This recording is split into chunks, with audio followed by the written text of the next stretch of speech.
Hello there, welcome to Gimme Empathy. It's a podcast about talking to people about their lives and finding out what makes them tick and that kind of stuff. I'm your host, Scott Mercer.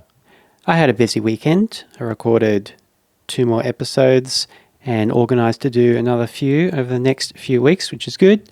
My reserves of podcasts are getting low. I need to replenish them with people's talkings. This one you're going to hear today is with my friend Cat Stanley. Cat and I met at TAFE, which was also where I met Seiki from episode 7. We were studying together a diploma of library/information services. Before I record these podcasts, I usually, not always, but usually give my guests a big list of topics covering all sorts of aspects of life, and I encourage them to choose 3 of them to talk about. I can't remember how often I explained that in the intro. I just felt it was probably time to explain that again, because sometimes in the talks I'll say, "Have you got a prepared topic?" And I don't just spring that on people expecting them to have done that of their own accord. I do give them a list to pick from. So that's what that means when I say that in the episodes. Kat chose to talk about ambition and spirituality, which is kind of interesting because she has somewhat distanced relationships from both of those ideas in her own way, as you'll see. Righto, let's jump in now. This is episode 16 of Gimme Empathy with Cat Stanley.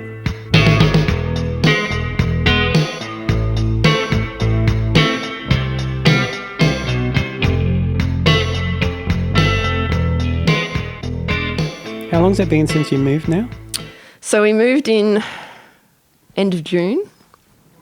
We're trying to get it to a place where we can actually have people over. Because at the moment we don't have a floor. We ripped up the floor. So when you say you don't have a floor, is it just an abyss or is it's cement. It's like cracked cement. So you can walk on it. You don't have to. Yeah. You didn't have to put in monkey bars or anything. No. We didn't make it like an adventure playground. Right. Like the floor is lava. Well, that does sound like the best thing to do if you're going to be entertaining. Yeah, it would be entertaining for me anyway. We got rugs. We just got rugs covering up the cement at the moment, which I guess is pretty, hippie 70s kind of thing, which is the vibe we're going for. Not hippie, but like tacky. That's what that's the word I'm looking for. So what 70s decor have you found to put up so far? We've got an egg chair.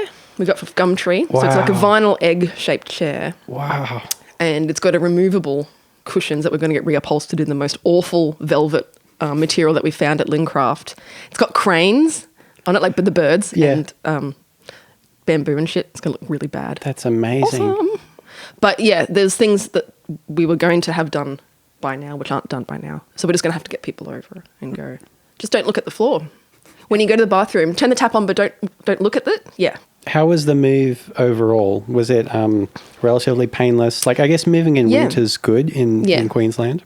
It wasn't too bad. It's 2 suburbs away from where we used to live, so that was okay.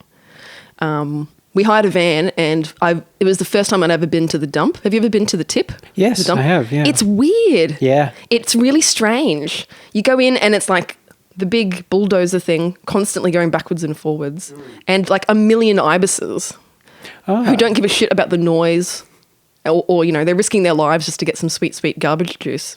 I've been there with my dad a few times.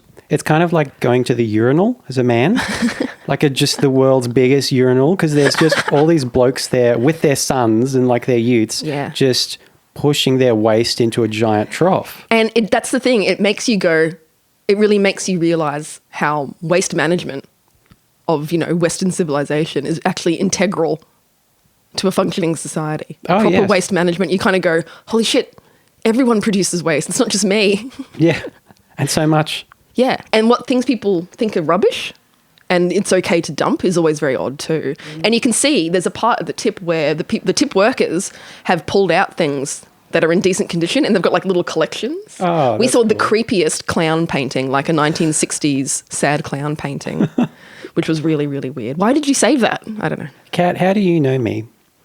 I met you at TAFE when we were doing our diploma of library and information studies. Is that it? Services, I think, yeah. I remember seeing you the first day of, I think it was orientation, I knew you had to be a cool person because you had like a Frank Zappa. You had a Zappa patch on either your jeans or your bag or something. Probably my bag. Yeah. Yeah, no, it would have been my bag. Oh, Like, yeah. Right. There's a person. That's that's like in Office Space, my personality points. When Yes. you wear badges and pins, this is what I want to tell the world Yeah, that yeah. I'm into, and judge me harshly. And then later on, previous guest Seiki came along and joined our crew as well. Yeah. I enjoyed our conversations. Yeah. I can't believe it took us so long because we went to South Bank TAFE or South Bank Institute of Technology or whatever. South Bank Institute of TAFE, I used to call it. That's what the T stood for, TAFE. It took us so long to realise we could go to the pub during lunch. I know. I think it's, you know why though? I think it's because we were pretty actually conscientious students. Yeah. We actually kind of, wanted to put effort into some of the stuff we did to an extent. You get to the end and you're kind of like, this will do. And there were really long days. So if you went to the pub for a few drinks at lunch, you had to get through the entire, like another 4 hours or whatever. Yeah, that's right. When it's, fun to show up for one class buzzed, but having to sit there while you sober up is It's not good. not as fun. Well, we've all been there. So I know a lot of people in our class kind of struggled a bit to find work because it's a tiny field, library services. Yeah. I was quite lucky. I only went at like a few months of unemployment, and even that felt really horrible, like I was never going to find anything. And I didn't find work in the library. I went for found work for a book wholesaler. And you've had a couple jobs since Yeah. then. Well, I didn't get jobs straight away after I graduated. I volunteered at the Queensland Maritime Museum. I didn't volunteer interstate. It sounds expensive. And when they realised I had some library quals, I actually went into the library there and did some cataloguing and stuff there as part of my volunteer. So that was good. That's the little one at South Bank with the dry dock and everything? Yeah. I remember in one of the last floods, the dry dock flooded again, didn't it? I think so. I think water did get in. Yeah. It's pretty cool hanging out with, because they're all old naval guys. And some of them are awesome. Some of them are really funny. Some of them, lots of old gentlemen don't know. They can't pick up social cues as to when to stop telling stories. Oh, yeah. Yeah. So that was okay because I inherited lots of stories I can tell as my own later on when I get old. What was the library like there? Was it just like a little one-room thing? Yeah, it was. It was kind of basically run by a Queensland historian who has done a lot of war and Navy history research. And he'd published a few books. And they had this fantastic collection of postcards from early 20th century that was sent to a woman in Brisbane. She actually ran like a seaman's home or whatever it's called. So they'd come to port and they could stay at her place and get a meal and stuff like that, if you know what I mean. And they obviously liked it because when they went back working as like merchant marines or whatever, they would send her postcards back from like the ships that they were working on. So they had this collection of like hundreds of postcards of early 20th century cruise ships and merchant ships. Oh, so ships have their own postcards? Yeah, you could buy them on the ship and you could post them on the ship. And they the post would go off on the next port and then send it back. So it's pretty cool. It's an interesting snapshot. And how long did you work there? So I was there about 6 months, I think. And then I got a contract job at the ABC at South Bank and their TV archives. What were you doing there? That was cataloguing news, basically. So the news from last night, they would get the vision and then I would have to put it into like the audiovisual library management database. And then I'd have to actually type up full sort of screenshots, I guess. So it would be, mid-shot of presenter, what actually the viewer is seeing. Oh, right. Yeah. So that would be searchable. So it would be totally searchable if they ever needed a mid-shot or a long shot or a close-up of various things. Because the only footage that the ABC really uses is kind of from their own stock because they're not going to purchase any footage.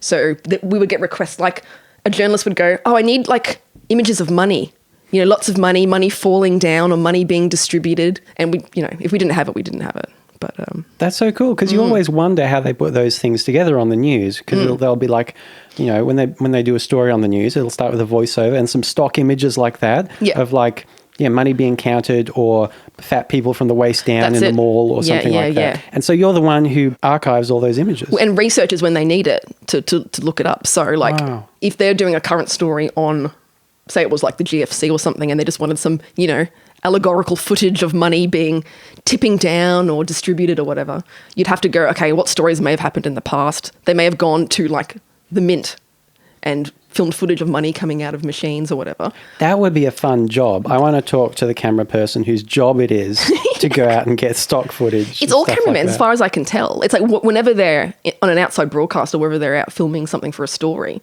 they basically look at where they are and see what they can film to get more stock footage. I think that's how it works. Wow. Yeah. That's so cool. Yeah, just while they're there. I've always thought being a cameraman would actually be very interesting. Doing the library services diploma, was it always your ambition to go into archiving specifically? Actually, it kind of was when I think back on it. I had a dream of just sitting in an archive in the corner and not talking to people and just cataloguing or like doing collection management, physical preservation, that kind of stuff, which is kind of what I'm doing, but I still have to talk to people at the moment. Fucking sucks. But, suck it up. So where's your current job? I'm at the National Archives of Australia at the Cannon Hill office, so the Brisbane office. Yeah. And what kind of materials are you archiving there? Well, the collection at Brisbane is pretty broad because it's actually incorporated a lot of collections from other interstate offices as they've closed down or as they've halved their staff or whatever. So we've got a lot of stuff from Darwin. It's bits and pieces, lots of immigration records, lots of military stuff, so things that the Department of Veterans Affairs would use. Yeah, it's quite varied actually. Yeah. When I was talking to Tim, he was telling me that the State Library have just taken in a whole bunch of all his screen feeder memorabilia. I saw that. How cool is that? It's so amazing. Like he's found all these, DAT tapes and video of shows from the 90s and even old T-shirts. And they're like, yeah, we'll take it all. That's cool. And so he cleared out a bunch of crap from under his house. That's great. I wonder if there are any other bands who've done something similar. That's what I was wondering. That's a pretty important social history. Yeah, that's really cool. Which means the State Library must have probably one working VHS player. Because didn't he have VHS tapes of stuff? Yeah. Oh, I'm sure they would. They would probably have beta players. And I guess they have to. For all sorts of formats, I guess.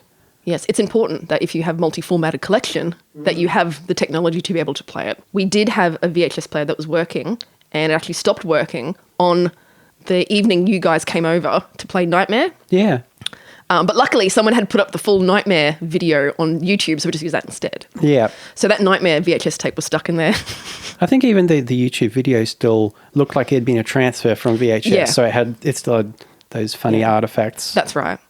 I love it. I actually miss not having a VHS player because I do have a lot of VHS tapes. The most amazing thing of watching old VHS tapes was always like when you taped a movie off TV and going back and watching the ads. The ads. Yeah, I know. Oh, my God. Yeah, the different Channel 9 logos, the different station logos take you back. When we were down in Ukai recording, it's our manager Joe's house, and he collected every issue of Rolling Stone for decades or something. So we are reading all these 90s Rolling Stones. Yeah. And the ads in them are so amazing.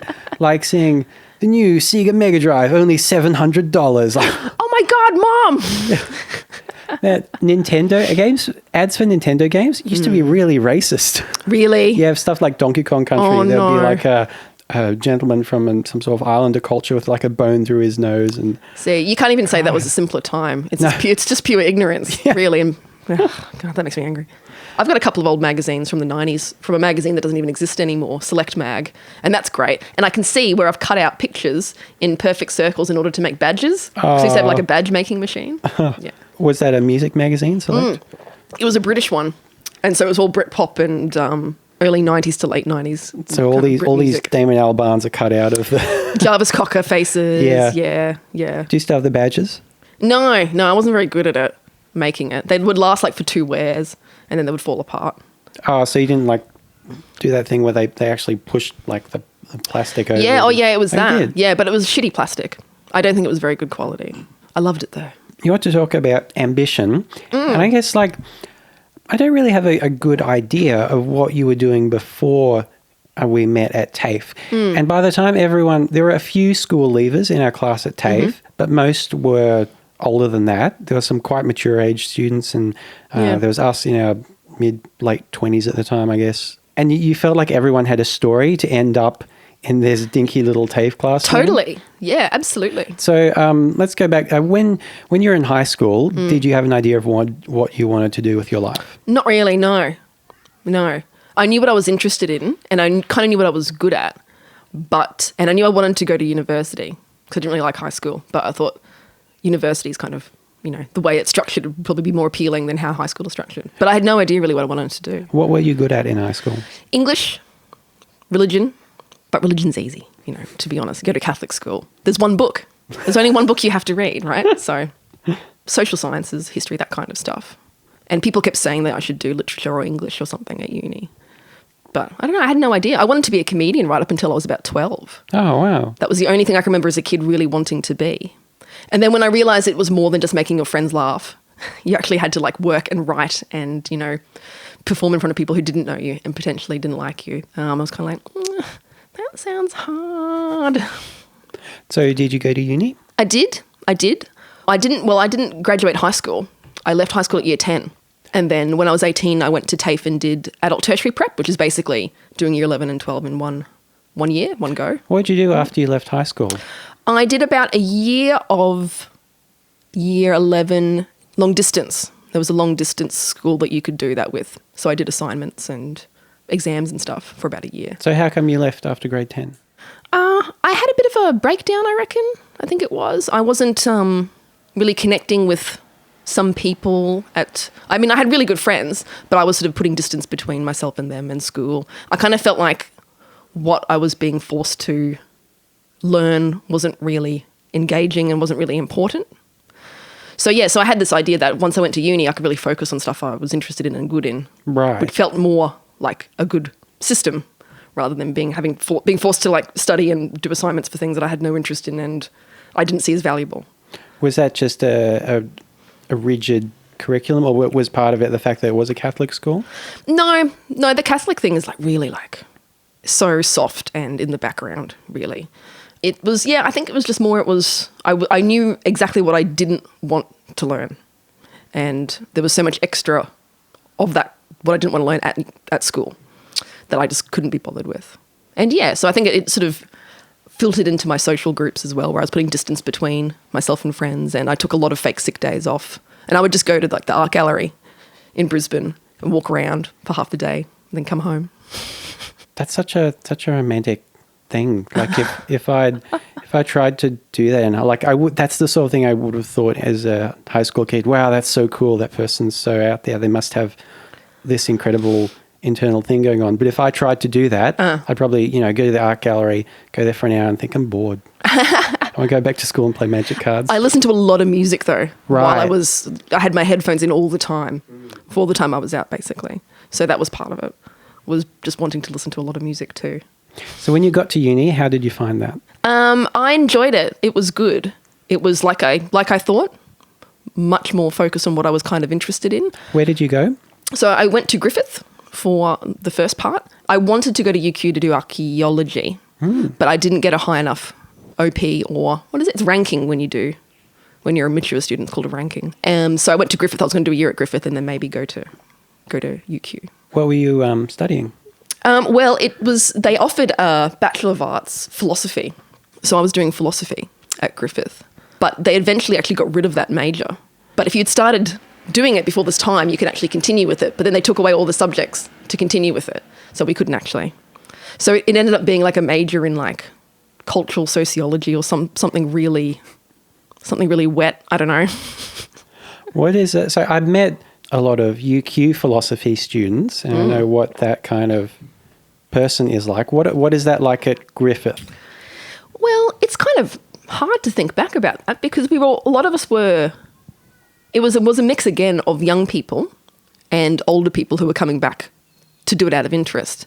And maybe you could compare the people that really stick in my mind to some of the people who go in to do drama or film, is that they think that they know a lot about a very specific kind of thing. Oh, so much. Drama people think they know so much. Yeah, exactly. So there was a bit of that too. And probably, I don't know, it was a real mix. Probably people there who just wanted to do a year of something just to get their grades up and do something else. Did you finish that course? No, God bless you. No. Did you have any more of an idea of what you wanted to do with your life while you were at uni? Well, I actually got really into philosophy and I really enjoyed the critical aspect of reading and synthesizing philosophies and ideas and then doing reports or assignments, because the actual tutors were really good and it was hard to be wrong. which was great. As long as you could sort of back up your arguments. As long as you use the framework of the discourse or whatever, you could argue any position. Basically, to an extent. And that's kind of what they want you to do. Yeah. The one thing that it really taught me that I still have in use at the moment is, there's two sides to every story. And I can see arguments on both sides for almost everything, really. Not that doesn't mean that they're always as valid as each other. Sure. But you can see them. Yes. Yeah. Which is a pain in the butt, actually. Did you have a favourite philosopher? No, not really. Some of the Enlightenment period ones. So a lot of that is a mix between, philosophy of the mind and also political philosophy and social philosophy, which was a big thing, obviously, in France and England, where a lot of those philosophers came from at the time. So sort of the 18th century stuff. The one thing that was really bad about it all, no matter which subject you did, you had to read Foucault. And it's like, he wrote about everything, really. And you cannot avoid him when you do philosophy. You can't avoid him when you do any social studies at all at tertiary level. I think we read a bit of him in drama, actually. You probably did, yeah. I'm reading a book at the moment about, it's like an archaeology textbook written in the 80s about how the archaeology of the 60s and 70s was pretty shit. Actually, we should really be doing it like this. And every second chapter, it talks about Foucault. It's like, fuck's sake. I listened to Helen Razor on Will Anderson's podcast very recently. And God, she's great. I love Helen Razor. She's amazing. And she was talking about, she's just finished writing a book about Marxism. She's really gone back to Marx in recent years. Yep. And just, you could listen to her talk about philosophers all day. She's great. I'm very jealous of how she expresses herself. She can talk. Yeah. Yeah. So what did you do when you left uni? I was overseas for a little bit with my then partner, and I came back. That's where I started at Angus and Robertson after some hits and misses doing other jobs. Did you like retail? I was good at it, which meant that I could get as many hours as I wanted. Retail is really, it kills you. That's it. It makes you see the worst of people and think the worst of things. If you do it long enough, that's basically it. I remember starting and being one person, and after like 7 years or whatever, finishing and being another person. That could also be because the ages at when I started and the ages at when I ended at retail. But I do look back and realise how much magic and innocence that I lost by the end of retail. What else did you have going on in your life then? I met Adam, my current partner. How did you meet? I met Adam at his brother's birthday party. I knew his brother Pip through a school friend. I had somehow kept in contact with him, I don't know, after many years. And I was invited to his birthday. So, yeah, I met Adam there. And what about him appealed to you? I could make fun of his CD collection, and it didn't really matter to him that much. I remember going and seeing his CD collection. He had every single U2 album up to that point, every single. Do you remember Live? Yes. Lightning crashes, all of those. And I'm just like, what is this? What the shit is this?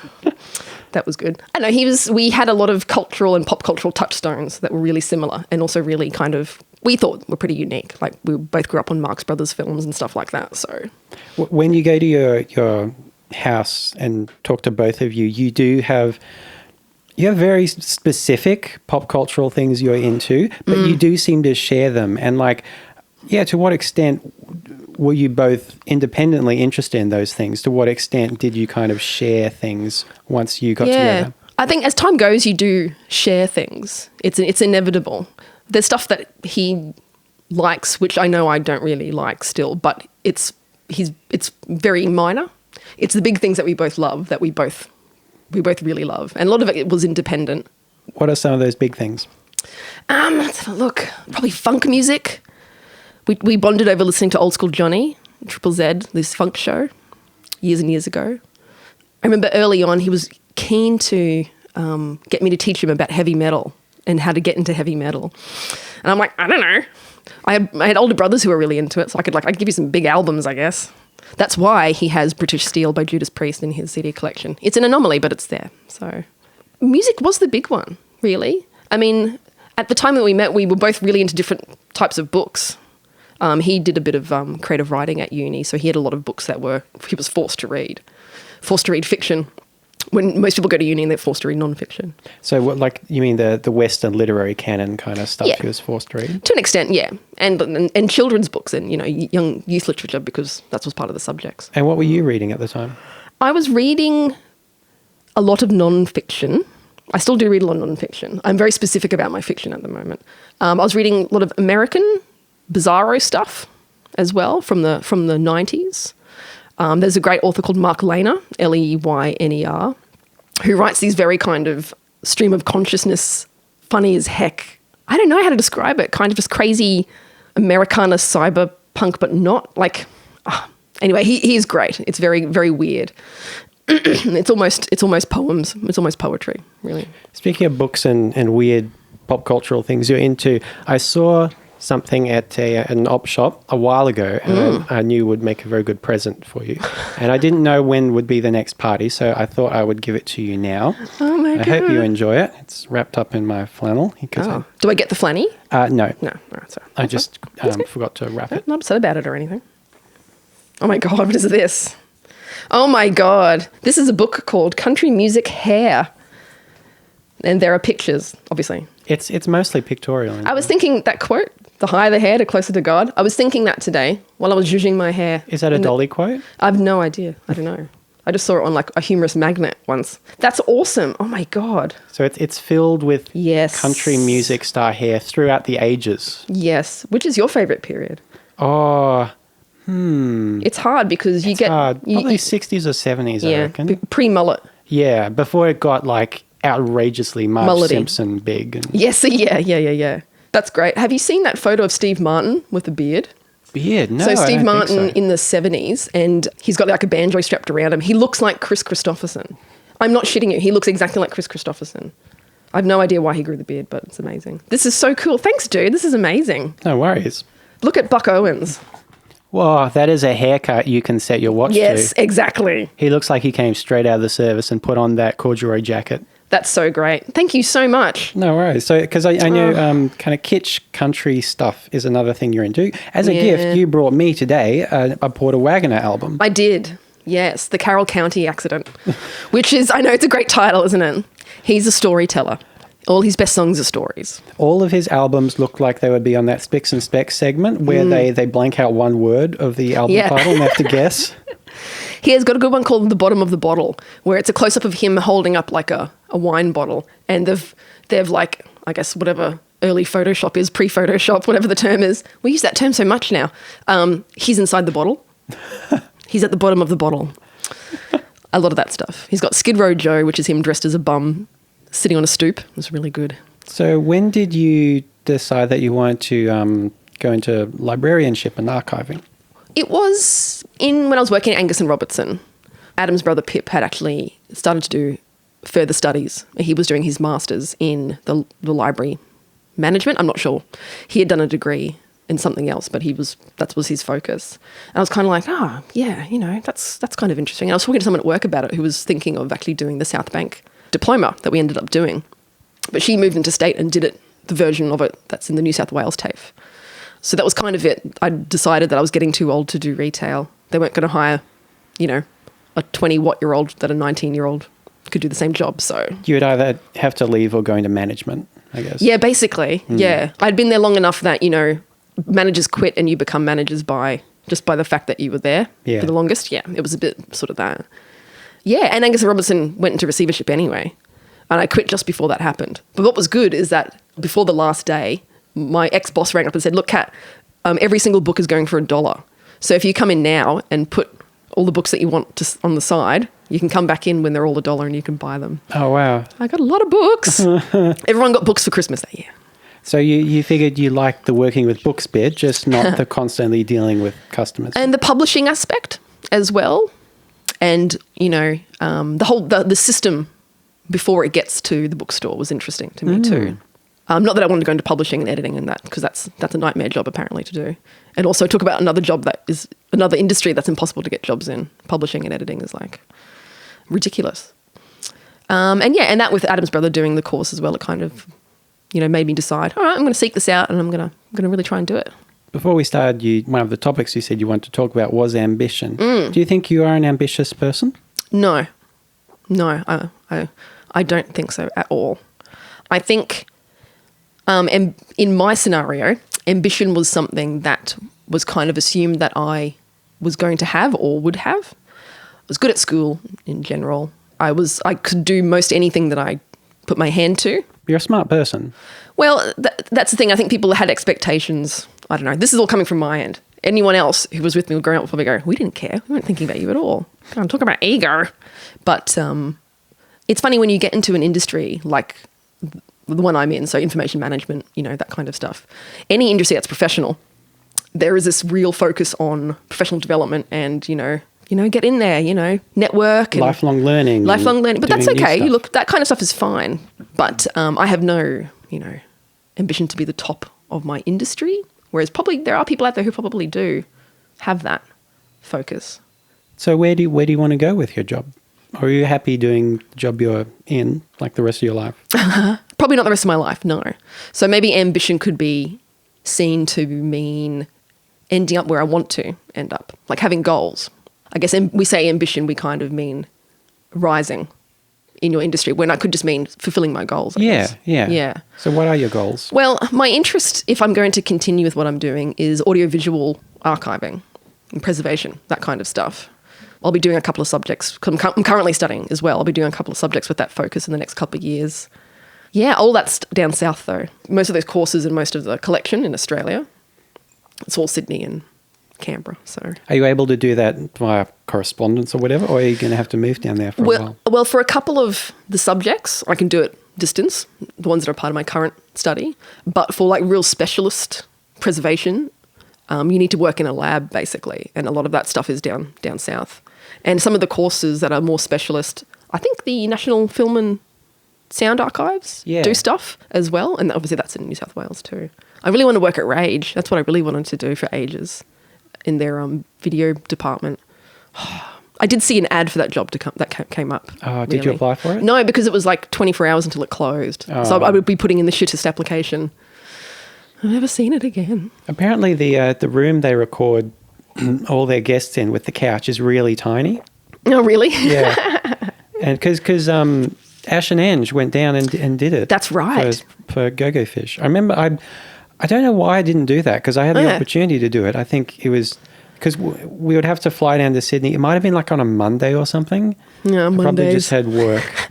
I know. And I was, is that something you regret? Do you think about that often? No, I don't think about it often. But yeah, I regret it because, like, there's footage of Ash and Ange representing Go-Go Fish on the Rage couch. I know. And they didn't program Rage. They just introduced one of our video clips that Ange directed.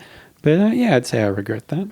I did tell Ash, because she sent me a photo of like, guess where I am? Yeah. And I said, get me a job. Say that you know someone who's really good at things, who can do things. Just so she came back up and I'm like, did you tell him? She's like, no. I was serious. Bloody. There was a really good listicle somewhere recently, and I normally hate listicles, but this was like the stories behind the 10 most difficult Rage guests. Oh, cool. I like an old ABC producer. Yeah. There's some good ones. That's great. Yeah. Especially the ones where like they have to go to someone's hotel room to do it. Like I think with Amanda Palmer's and like I think, did they even get them? There was some actor they got who you wouldn't expect to program like Rage, like Harry Dean Stanton or someone. Harry Dean Stanton. Yeah. I swear to God, he died 2 years ago. No. Not 2 months ago or whatever. No. Well, he's in the most recent Twin Peaks. Yeah, I thought, but so's Log Lady, and she died a while ago. But not too.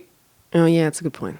Like they started shooting it. Yeah, I could have sworn I read that he died longer ago than he did, or maybe I'm thinking of someone else. Did you dream it? Maybe someone else with 3 names. That was probably it. Happens.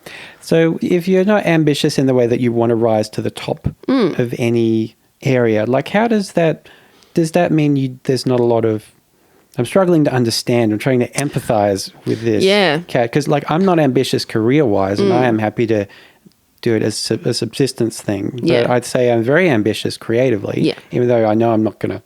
I'm ambitious in that I have goals I want to fulfill. Right. I'm not under the delusion I'm going to be a rock star or anything. Yes. Yeah. But so, does that mean you have less stress in your life from trying to fulfill these goals? Or? Yeah, I think I do.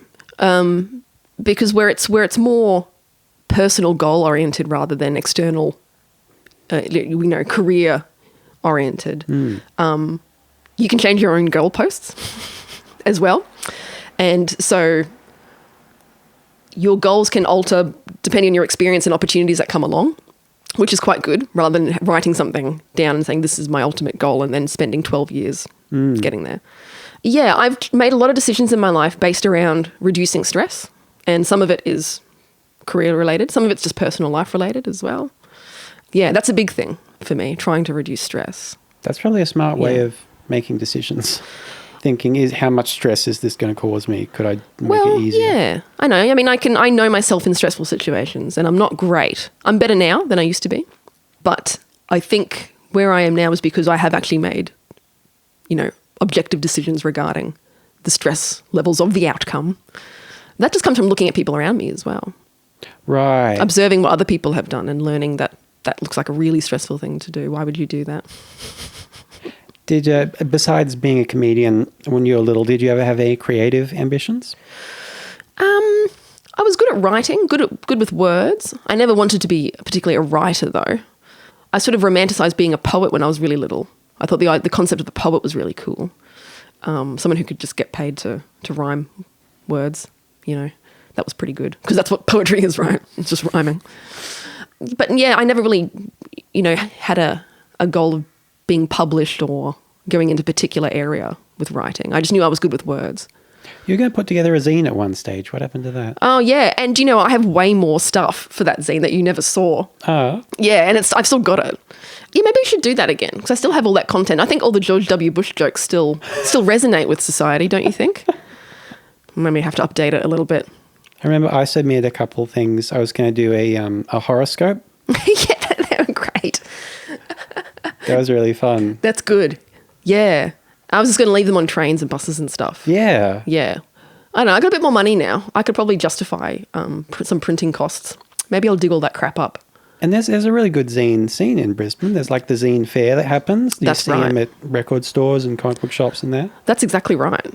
They're just like workshops. Yeah. Has the zine industry got to the point where it can make fun of itself? Because that's what I'm good at. Yes. Well, that's the thing. I think there's a lot of, very serious zines about, oppression and minorities and stuff. And I think we're at the point we can do with a bit of humour. A bit of humour, a bit of reflection. A bit of the absurd. Yeah. Yeah, because I can do that. All right, good. I'm just going to write that down. Zine. Would you like more tea? Oh, yeah, actually, that would be good. My friend told me that Garth Brooks is releasing a 5-volume autobiography. 5 volumes? Yeah. Is it going to have a ridiculous name as well, like American Eagle, Patriot, Superman or something? Well, this is the thing, is that, do you remember when he became Chris Gaines? Oh, and is his dark alt-rock... His alt-rock character. Yes. Yeah, so I'm hoping maybe it's 5 different characters. Oh, writing that would be 5 amazing. different... Yeah, and it's probably not. But, yeah, someone didn't believe me about Chris Gaines, so I had to show photos of Chris Gaines. Oh, yes. Yeah. Hopefully he's going to try and one-up... was it R. Kelly for the most ridiculous memoir? Who named his memoir Solar Coaster, The Story of Me. Solar Coaster. That is fantastic. It's true. That's really good. I'm pretty sure it was R. Kelly. That's really good. Not R. Kelly, Intraflections or something like that. Did you have another topic you want to talk about, Kat? What was there? I think there was spirituality. Yes. Yeah. Yeah. Yeah. It's good, isn't it? I dig it. I dig it. Were you raised with any sort of religion or spirituality? To an extent. I went to a Catholic school. Mum and Dad both Catholic. We went to church for the most part when we were little kids on Sundays. It was kind of just a general God exists kind of spirituality. Nothing terribly in-depth or something that's supposed to shape you too much, I think. But I think anyone who grows up Catholic who has a bit of intelligence grows up with a fascination for religions in general and spirituality in general and that kind of stuff. Is that still do you like reading about religions and spirituality? I do, and cults yeah. and stuff? Yeah. Cults to an extent, more the big religions and the religious persona, people who would consider themselves very spiritual, like what that really means, because I think that's really individual kind of meanings. I don't think there's one broad interpretation of that word. And early religions, like how humanity developed religion and spirituality in the first place. Tell me about that. I don't really know how it started. I don't know either. I mean, most people say it's because it's a way of interpreting the world around you, is because there are other influences, making the sun go up, the sun go down, the seasons change. Why did that crop fail and that crop didn't fail? There must be external influences. I guess that's a pretty simple way of explaining really early religions. I guess they just don't know, really. They can only interpret so much from, cave paintings and the early man's handwriting was just terrible. It's illegible. Everything just looked like mammoths and sick people. I know. The X-ray style of painting, I think that probably ties into the philosophy aspect as well of what I was interested in, the philosophy of religion. Are you a spiritual person these days? No, not at all. But I'm jealous of people who are. I think that's another aspect of it. I have an interest in people who are religious and do really believe in a higher being and that things will be all right as long as you're a good person here. Why are you jealous of them? I think that type of belief brings a lot of comfort to your day-to-day life. You don't have to worry too much about the big questions. The big questions are all solved for you, which is the answer is, well, God does this, God does that. We're being looked after by people, a big white man with a beard or whatever your favourite image of God is. I think it makes your life less stressful. I think studies have shown that too. I could be talking out my arse, but I think people who really consider themselves properly spiritual or who believe in higher beings have less stress, I think. I don't know. I'll come back to you on that, Scott. As someone who's not a believer, though, do those big questions bother you from day to day? Why we're here and all that shit? Day to day, yes. Really? I think more the death aspect, yeah. That's it. Death is it. That's it. There's nothing else. But I guess that's not a question because what do you think happens when we die? I think our bodies stop functioning and that's kind of it. I don't think there's much else.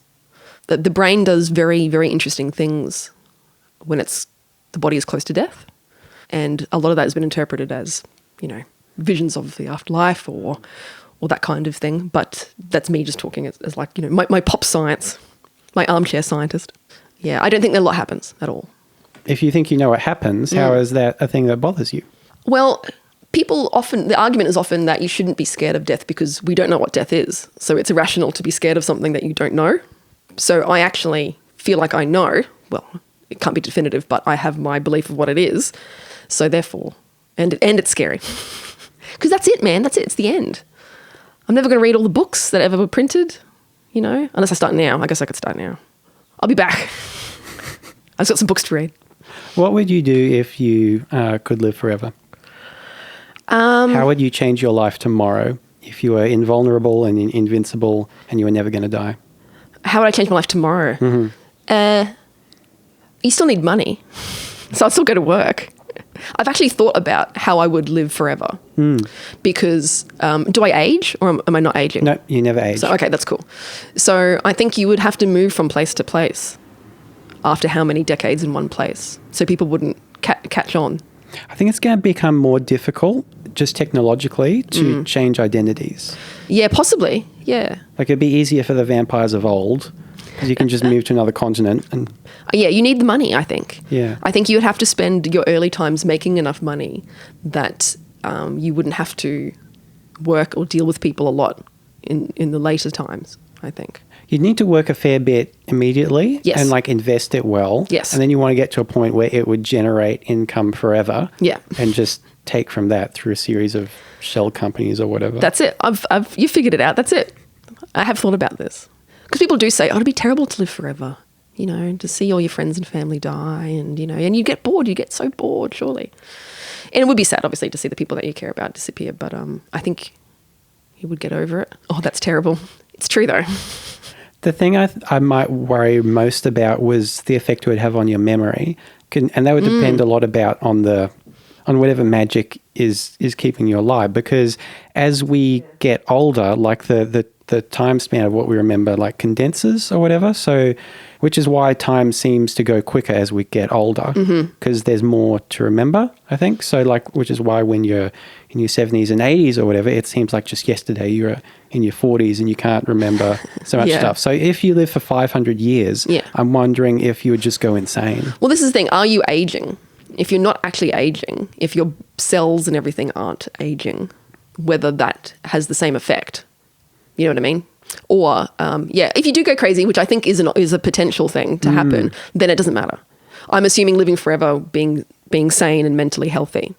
But if you go nuts, then it's like, well, it doesn't matter anyway. Maybe it might help if you eventually became some sort of cyborg, because the brain has limited storage. So if you could eventually just download some of those memories to a cloud server or whatever, or carry them around on a USB stick for when you need them, so it doesn't clog up everything and make you go nuts. Maybe this is the technology you can invest in. Yes. Once you have made all that money. Maybe Elon Musk is immortal, and this is why he's and he's figured it out, like a way to make all this money, and he's just going to invest in all these future technologies so he can continue not going mad. They walk among us, Scott. And I mean wealthy investors. Beyond death, what are some of the other questions that you think are made easier by having a spirituality? Some of the things about why am I here, I think.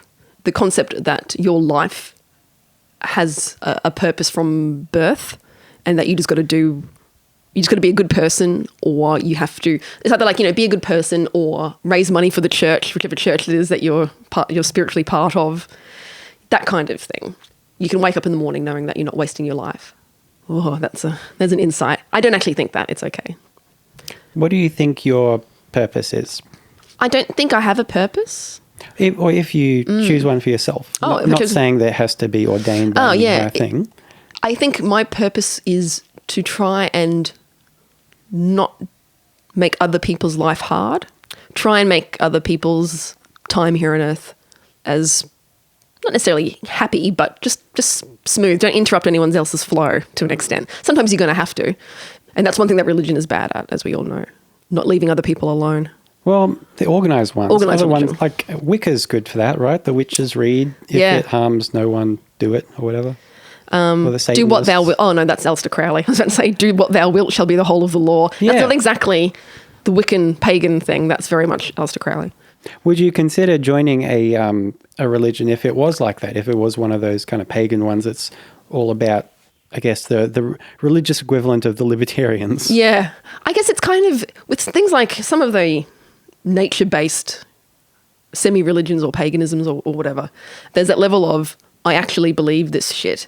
And also, I interpret it in a broader meaning of connectedness and that kind of stuff. And still there's that first layer, which I just can't get past, which is the believing in, the other deities or the spirits of the forest / lake / chimney, Or Alan Moore's snake god or whatever. Yeah, exactly, yeah.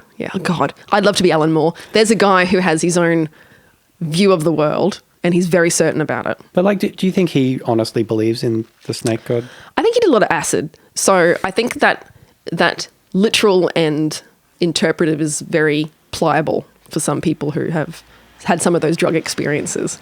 They're happy to believe in things which seem to us to be, very fantastical, but they know that they believe it in multiple ways. So, but it can be like that for the major religions too, right? It can be, yeah. But once again, I still can't get past. If you're believing in a religion in your interpretive kind of allegorical kind of way, but it's the same religion as other people interpret as the big bearded man in the sky and, avenge the Crusades because God says that kind of stuff. It's kind of hard for me to combine those two ways of believing in the same religion, I guess, or the same concept. What do you do in your downtime? Oh, just changed that a little bit, didn't you? I got all hyped up and everything. I do a lot of reading at the moment because we've just bought a 70s townhouse. We're sort of investigating various refurbs, which is really boring. Although things like carpets are great. I love looking at carpets. I could look at carpets all day. When you're not at work, do you give yourself projects to do that you enjoy finishing? I have in the past. Yeah, I used to have hobbies. At the moment, no. And this is something that I focus on a lot as well, is the obsession with hobbies that we sort of have with like using our downtime well or productively. So if I don't do anything, if I come home and spend an hour watching TV and then eat and go to bed, I'll wake up going, I wasted that evening. Yeah. I wasted it. I totally wasted it. I could have finished that cross stitch. I could have, done this or done that. So that is also stressful, obsessing about not utilising your free time enough. So I'm trying to learn not to do that, not to stress about bludging. How do you do that? You know what? Adam's really good at it. I'm trying to take cues from Adam. I don't know. It's hard. You really have to be in the moment and focus on how much you're enjoying the doing nothing rather than focusing on all these other things that you have to do, in inverted commas. Are there particular exercises you do to try and achieve that, like yoga or stuff like that? No, not really. It's really is learning how to control your thinking. People call it mindfulness. People who have anxiety and who have constantly negative or critical thoughts are told to look it up and try and perform mindfulness. But that's all it is, really. You don't need special apps or anything to do it. It is just being aware of how you're thinking and that you're thinking these things. And that's part of the battle. Once you're aware that, oh my God, I'm thinking like that again, that's it. You're almost there, basically. Are there any other patterns that you find yourself falling into in your thoughts? I'm pretty critical on myself, and I'm aware of that now. In what ways? Not giving myself enough leeway when I stuff up something, anything, it could be anything. Become uber critical of yourself. It's, learning just to be a sometimes crappy human is really hard sometimes, and accepting that you're not going to be perfect all the time. You think you grow out of that, but I don't think we do. I think some people are always going to be very hard on themselves. When was the last time you really felt not just that you'd stuffed up or made a mistake, but that you were a crappy human because of something you did? I don't know. Like properly thought that I was a bad human. Probably earlier this year. Probably something to do with friendships. That's one thing that I feel like I'm a crappy human at. What happened? No, just on reflection. Not a particular event, just enough reflection to go, you know what? I'm a pretty bad person. When I'm not really. I'm actually probably pretty good. So. Like something you hadn't done. Something I hadn't done, or something that I think you're supposed to constantly do. Not sort of remembering that friendships are different. Not all friendship styles are the same. It's, there's expectations when it comes to different types of social relationships, I think. And I think that's a big one for me. I struggle with that a bit as well, because I haven't seen you in months. Yeah, I know. But sometimes that's okay. But obviously if I'm thinking I'm a bad person for not seeing people that I'd like to see more, I want to see them more, Yeah, I don't know. It's friendships are flexible. They mold and change over the years. Sometimes you don't know what another person's going through. They may be going through something which you have no idea about. So you can't judge them too harshly if they disappear or if you disappear. That sounds a bit hippie. I was about to say, everyone's on their own journey and, just be kind to people because, everyone's traveling through this big forest of earth. Just because hippies say it in a funny voice doesn't mean it's not true. No, I know.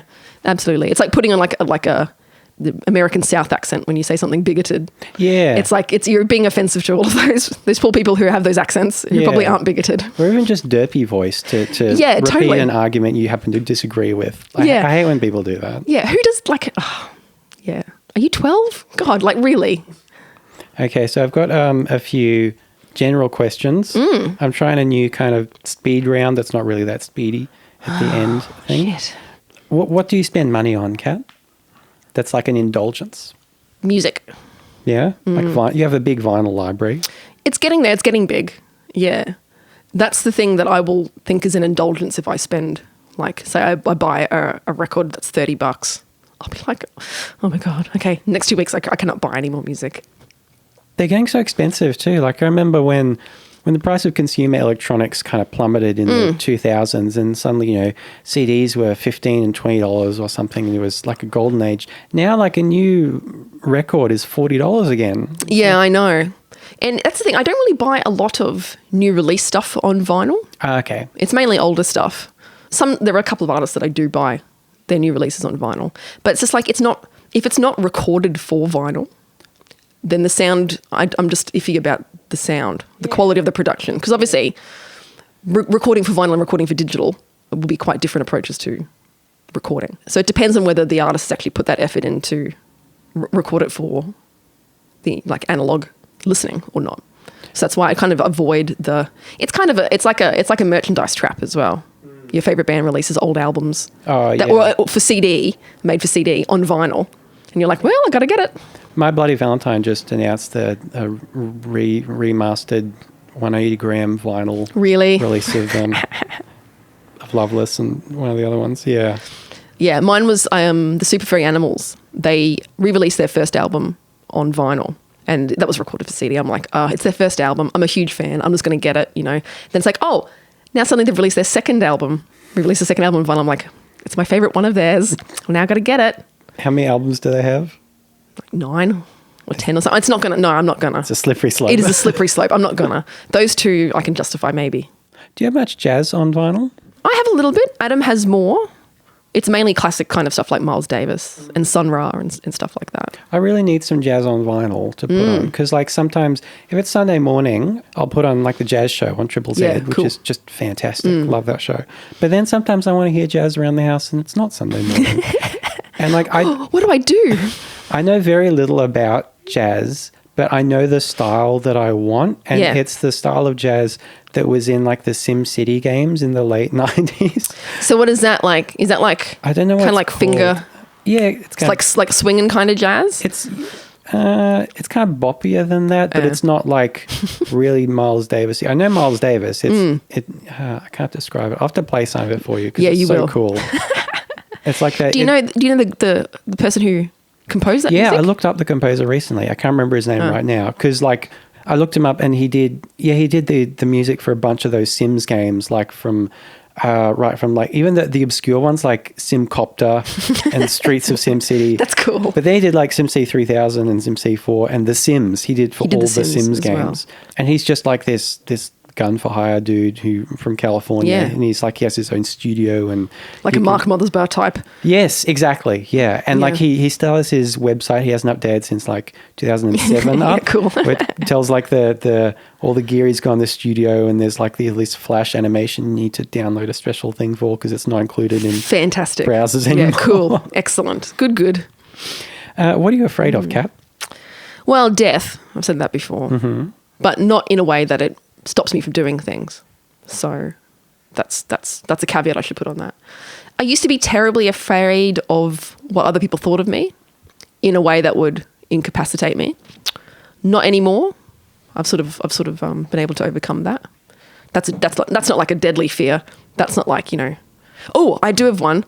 I have a fear of stepping in a manhole cover and it breaking, and then me falling into the manhole cover and hitting my teeth against the rim of the manhole. Oh my God. Smashing my teeth before I go down. That's so specific. It is, but when you think about it, it's pretty scary. I get it though, yeah. You get it. And like, how sometimes you see there are those rectangular manhole covers and sometimes there'll be like a big crack in them and it'll like be dented in. Oh, I won't step on that. No, never go near that. No, I don't step on manhole covers. I avoid them all.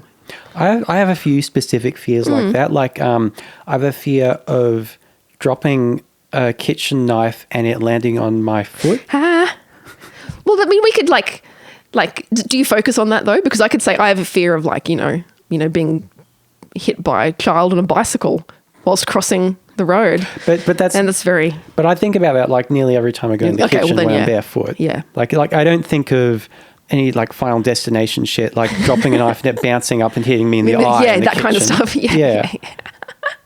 But that does happen. Seriously. So, when's the last time you vomited? Recently. That was end of September. What were the circumstances? I had drunk a lot the night before and not eaten enough. That's kind of what it is. And can I just say that it was a long time between that time and the time I had done that before. Yeah. Yes, it's very irregular. I think you don't want to vomit more than once or twice a year. Yeah, if you can avoid it. Yeah, it's a full body thing. It's probably a good workout if you want abs, though I wouldn't recommend it because I'm not a nutritionist / personal trainer. It's bad for your teeth. It's bad for your teeth, yeah. It's not good, yeah. I remember when I was little, I would vomit once a year, like just because I was sick, not because I was drinking too much. No, like when I was a child. Good. But like I would wait for it. If I hadn't vomited that calendar year, I would know it was coming. I was like, it's November. It's going to happen any day now. So you had to focus on it. Did you have a fear of vomiting? No, not really. No. Just like an expectation. Oh, I'm overdue this year. That's weird though. But at some point, it stopped happening because, I don't know, I guess my gut bacteria, like the immune system develops when you stop throwing up on so much stuff because of what you eat. And then I started throwing up because of alcohol. Yeah. Eventually. Hey, you got to spew sometime, really. When's the last time you cried? Probably quite a while ago. I think I cried regarding something that was on the news either earlier this year or end of last year. I definitely cried when Prince died. I shed a tear when Bowie died. But there was something else on the news earlier this year which made me upset, and I had a little cry to myself. Prince is a big guy for you and Adam. Yeah. Was that the celebrity death that's hit you hardest in your life so far? It's the one that other people contacted me about. When they heard about it, they contacted me. Like, are you okay? Yeah. I think it's because Prince is great, and he's one of those artists you can become obsessed with very easily.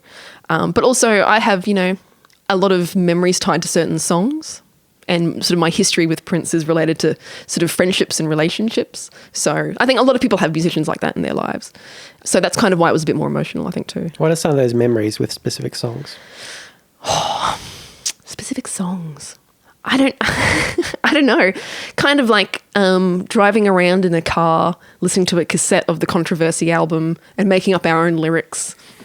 Yeah, just sort of those kind of little memories that stay with you. When's the last time you had to apologise to someone? I do it all the time. I say sorry all the time. I mean, not as like a reflex thing, but like a proper... like a proper one where you really stuffed up. Well, I don't really stuff up that often, to be honest. I don't know. I mean, I think if I'm hungry, I can snap and say stupid things. Oh, yeah? I've noticed that a lot recently, and so I've apologised to Adam for snapping at him. Oh. And it was probably because I was hungry, to be honest. I don't think I've ever known you to snap like that. Or like if you did snap, I would assume you were joking. Yeah. I'm not a yelling person. I don't have the, like, who has the energy to yell? These people who are yellers, people who yell. I don't understand. I don't know where they get that from. The passion to be angry, to be that angry is something I don't have. My snapping is more kind of like, it's more, and then I'll go, and that'll be it, basically. That's my snapping. And if you did that, I would assume that was like a funny thing you were doing. Yeah, well, I probably wouldn't do it to you. I don't really do it that often at all. Yeah, it's just obviously I'm just hungry around Adam. Yeah. What does a fight look like between you and Adam? We don't really have fights, really. I'm sure we've had disagreements in the past, but we're pretty communicative. I have no problem, putting my hand up when I know I've been incorrect about something, or neither of us has strong feelings about important things, I guess, that we're pretty happy to let the other person have their way on lots of stuff. Compromise is big with us, yeah. Or even when, like, you've just moved house recently, like, for example, how did that decision get made? Whose idea was it that you wanted to move? We decided we were going to move to Hobart. We were trying for about 18 months to get jobs down there. And we both came quite close. And we decided, okay, if we're not moving to Hobart, then we're going to lock in Brisbane for at least another 5 years. And we wanted to get out of where we were. And we thought maybe try to buy somewhere. I don't know, have a look what's around. So we eventually found a place that was within our price range and was kind of groovy. We could see the potential. It was very 70s. So we just sort of both agreed at that at the same time. I guess the place that we found, I wasn't convinced. Adam showed me his point of view. I could kind of see it. I put in some caveats about certain things getting done before certain time frames, which seemed fair. And that was kind of it, really. Do a lot of talking, diagrams, that kind of stuff. How long have you been together now? Over 10 years. Wow. Yeah. You're probably closer to 11. And neither of you are really the marrying type? We never really talk about it that much. It's never something that's really come up. I think maybe a couple of times it's been kind of broached, but not like as a serious thing. And it seems like you'd be the couple where if it ever happened, it would be a thing you negotiated. Like it wouldn't be one surprising the other with a proposal. Yeah, I don't know. It's not really something that I've thought about how that would even work, I guess. And it's hard to see what it would change about your relationship as well. Yeah, that's right. I mean, you do see some relationships where you've known the couple before they've been married and after they've been married, and you can definitely see a change. Something happens. I don't know what it is. Not with everyone, but I've noticed it with people. Yeah, I don't know. I think some people do often get married who have been together for a very long time before marriage, because it's just what you do next. You know, like there are things that you tick off. You move in together, or then like maybe you get a pet together, and then maybe you eventually buy a house together or whatever. And then it's kind of like, well, there's not much left. We'll do this other thing that we're supposed to do. Have either of you felt pressure from your families to get married or have kids? I haven't personally. I think our families are pretty good with that kind of stuff. Adam may have. I don't know. If he has, he hasn't told me. There may be wishes from people in the family, but they've never really vocalized it or anything. They're pretty good. I don't feel any pressure. Yeah, I'm quite lucky. It's quite rare, actually. And you've got brothers, and do they have kids? No, I've got 3 older brothers, and one of them's married, but no other children. I know, the Stanley family is going to die. Well, the Stanley name, sorry. Well, thanks so much for talking today, Kat. Oh, that's okay. Thank you. I hope it wasn't too boring. No, not at all. It was therapy, thank you. Yes.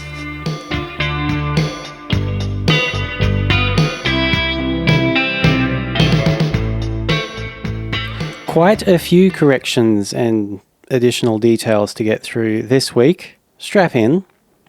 The Brisbane Maritime Museum, which sits alongside the Brisbane River at Southbank, was partially submerged in the floods of January 2011. There were 2 decommissioned ships sitting in the dry dock at the time. The World War II era frigate HMAS Diamantina, which floated quite happily, and the lightship Carpentaria, which was built in 1917.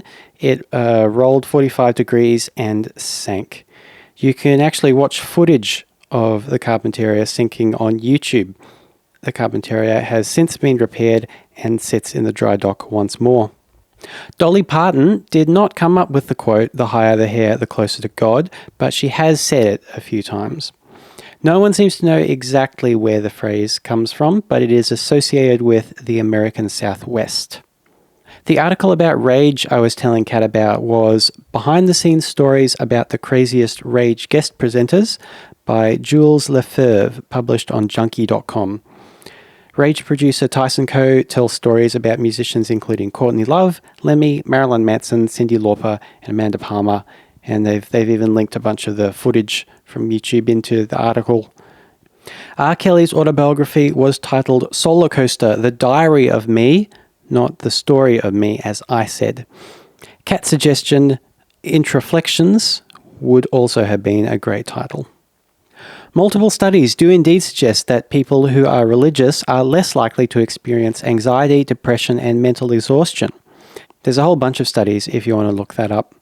So I guess worshipping Alan Moore's snake god, who is named Glycon, by the way, is starting to look a bit more reasonable. But we did, to be fair, we did give Alan Moore's religious beliefs a bit of short shrift this episode. They're a bit more complex than just worshipping a Roman snake god. That's a whole other thing. You can look it up yourself. Seminal shoegaze band My Bloody Valentine have announced the reissue, though not a remaster, of their first 2 albums. Isn't Anything and Loveless, cut on 180-gram vinyl via a fully analog signal path from the master tapes, will be available from January 18, 2018. The composer of the jazzy soundtracks for all those sim games is Jerry Martin. In addition to making music for many TV commercials over the years, Martin worked from 1996 to 2004 on such games as SimCity 3000, SimCity 4, SimCopter, SimTunes, SimPark, SimSafari, SimGolf, and Streets of SimCity. All games I played as a kid.